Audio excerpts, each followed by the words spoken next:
নমস্কাৰ বন্ধুসকল, মোৰ নাম সাইবুল হয় আৰু আপোনালোকে দেখি আছে আসাম বেষ্ট ইউটিউব চেনেল আপোনাৰ লেংগুৱেজ অসমীয়াতে।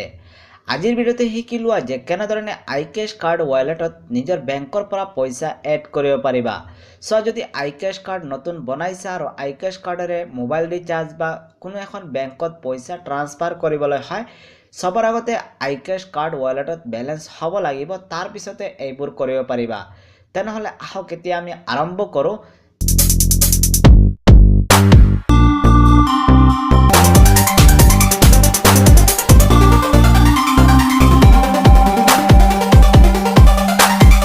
ভিডিঅ' আৰম্ভ কৰাৰ আগতে মই ক'বলৈ বিচাৰোঁ, যদি এতিয়ালৈকে আসাম বেষ্ট চেনেলক ছাবস্ক্ৰাইব কৰা নাই তেতিয়াহ'লে ভিডিঅ'ৰ তলত দেখি পাই আছা ৰঙা টাইপৰ ছাবস্ক্ৰাইব বাটন ক্লিক কৰি ছাবস্ক্ৰাইব কৰি লোৱা আৰু ছাবস্ক্ৰাইব কৰাটো একদম ফ্ৰী হয়, এতিয়াই কৰি লোৱা।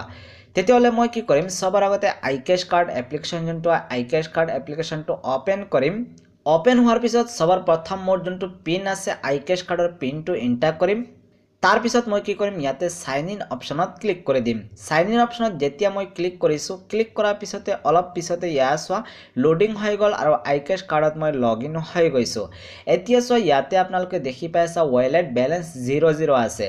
এতিয়া যদি পইচা নিজৰ বেংকৰ পৰা এড কৰিবলৈ হয়, ইয়াতে এটা অপশ্যন দেখি পাইছা এড কেশ অপশ্যনত ক্লিক কৰিলে হ'ব। আৰু ইয়াতে যদি অপশ্যনটো নাথাকে তেনেহ'লে কি কৰিবা, ইয়াতে 3 লাইনৰ ওপৰত ক্লিক কৰিবা আৰু 3 লাইনৰ ওপৰত ক্লিক কৰাৰ পিছত ইয়াতে চোৱা মাই একাউণ্ট এটা অপশ্যন আছে। মাই একাউণ্টৰ ইয়াতে চাইডে যে চোৱা প্লাছ আইকন আছে, প্লাছ আইকনৰ ওপৰত ক্লিক কৰিবা আৰু তাৰপিছত ইয়াতে চোৱা ৱালেট টপ আপ এটা অপশ্যন দেখি পাইছা, ৱালেট টপ আপ অপশ্যনত ক্লিক কৰিব লাগিব।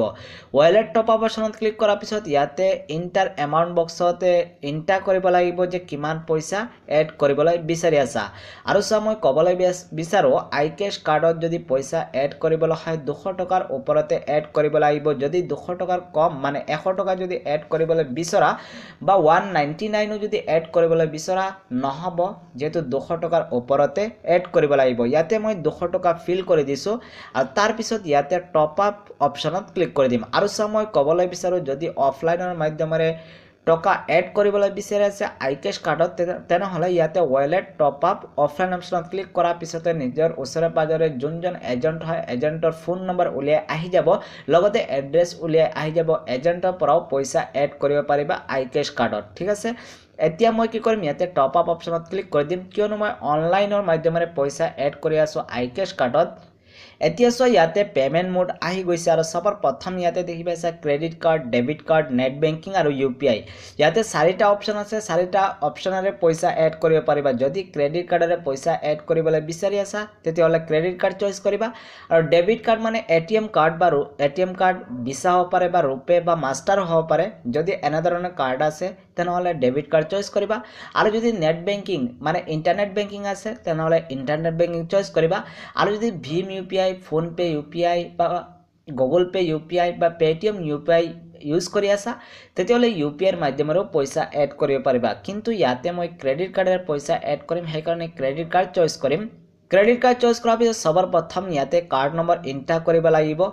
যদি ডেবিট কাৰ্ড চইচ কৰিছা তেনেহ'লে সেম প্ৰচেছে হ'ব, ঠিক আছে।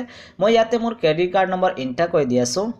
ক্ৰেডিট কাৰ্ড নম্বৰ এণ্টাৰ কৰাৰ পিছত ইয়াতে চোৱা এক্সপায়াৰী ডেট চইচ কৰিব লাগিব। যেহেতু মোৰ ক্ৰেডিট কাৰ্ডৰ এটা এক্সপায়াৰী ডেট আছে যে এইটো ডেটৰ পিছত আৰু মোৰ ক্ৰেডিট কাৰ্ডে কাম নকৰিব, ক্ৰেডিট কাৰ্ড সলনি কৰিব লাগিব যেনেধৰণে ATM কাৰ্ডৰ ভেলিডিটি থাকে। তেতিয়াহ'লে ইয়াতে মই মান্থ আৰু ইয়াৰ চইচ কৰিম। এক্সপায়াৰী ডেট চইচ কৰাৰ পিছত ইয়াতে CVV নম্বৰ কৈ আছে, তেতিয়াহ'লে ATM কাৰ্ডৰ পিছফালে 3টা নম্বৰ আছে, সেইটোৱেই CVV নম্বৰ। মোৰ ক্ৰেডিট কাৰ্ডৰ CVV নম্বৰ যোনটো হয় CVV নম্বৰ এই বক্সত ফিল কৰি দি আছোঁ। আৰু CVV নম্বৰ ফিল কৰাৰ পিছতে কি কৰিব লাগিব, ইয়াতে মেক পে'মেণ্ট অপশ্যনত ক্লিক কৰিব লাগিব। আৰু মেক পে'মেণ্ট অপশ্যনত ক্লিক কৰাৰ পিছতে বেক বা ৰিফ্ৰেছ বাটন প্ৰেছ নকৰিবা, নহ'লে আগলৈ প্ৰচেছিং নহ'ব। আৰু এতিয়া চোৱা ইয়াতে মোৰ বেংকৰ পেজখন উলিয়াই আহিছে। ইয়াতে মই কোটাক মহিন্দ্ৰা বেংকৰ ক্ৰেডিট কাৰ্ড ইউজ কৰি আছোঁ, সেইকাৰণে কোটাক মহিন্দ্ৰা বেংকৰ পেজখন উলিয়াইছে যদি আপোনালোকে বেলেগ বেংক ইউজ কৰি আছা তেনেহলে বেলেগ বেংকৰ বেলেগ ধৰণে প্ৰসেস হ'ব OTP ৰ মাধ্যমেৰে হ'ব বেংকৰ পৰা OTP আহিব OTP এন্টাৰ কৰাৰ পিছতে আগলৈ প্ৰসেস কৰিব পাৰিবা ইয়াতে মই দুই ধৰণে কৰিব পাৰো এটা হল OTP ৰ মাধ্যমেৰে পইচা এড কৰিব পাৰো লগতে মোৰ ক্ৰেডিট কাৰ্ডৰ এটা ইন্টাৰনেট পাসওয়াৰ্ড আছে সেই পাসওয়াৰ্ডৰ পইচা এড কৰিব পাৰো সেই কাৰণে মই ইয়াতে ইউজ ভেৰিফাই বাই ভিসা পাসওয়াৰ্ড চইচ কৰিম আৰু এতিয়া মই এই বক্সতে মোৰ ক্ৰেডিট কাৰ্ডৰ পাসওয়াৰ্ড যোনটো আছে পাসওয়াৰ্ডটো এন্টাৰ কৰি দিম तार पिছত মই কি কৰিম ইয়াতে সাবমিট অপশনত ক্লিক কৰি দিম আৰু এতিয়া মন দিবা বেক বা ৰিফ্ৰেশ বাটন কেতিয়াও প্ৰেছ নকৰিবা ভুলতেও যদি বেক বা ৰিফ্ৰেশ বাটন প্ৰেছ কৰা তেতিয়ালে কি হ'ব বেংকৰ পৰা পইচা কাটি যাব কিন্তু ওয়ালেটত পইচা লোড নহব আৰু এতিয়া ইয়াতে সব পপআপ দেখি পাইছা thank you for using iCash card top up your top up has been success